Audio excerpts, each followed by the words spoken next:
So now just a consolidation of everything we've talked about in regards to integers so far. And we're going to have a table that summarizes the rules and hints that we've looked at.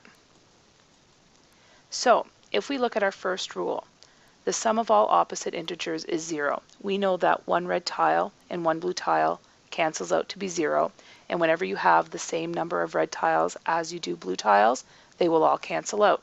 So in this case, a positive 7 and a negative 7 will equal 0 because they are opposite integers.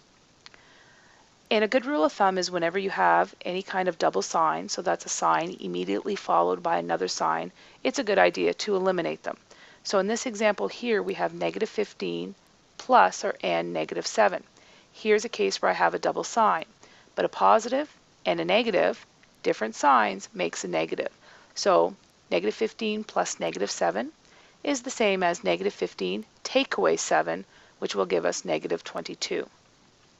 When you're working with integers, subtract means add the opposite.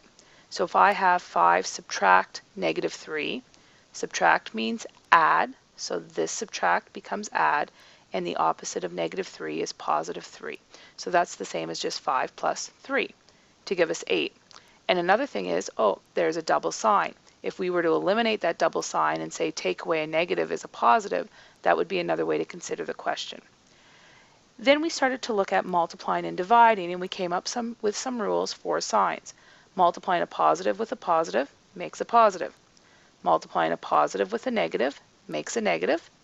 And multiplying a negative by a negative makes a positive. So same signs, positive and negative gives us a positive. And different signs, a positive and a negative, will give us a negative.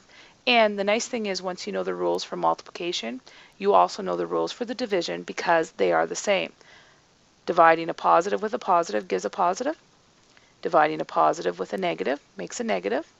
And dividing a negative by a negative also makes a positive. Same signs positive, different signs negative.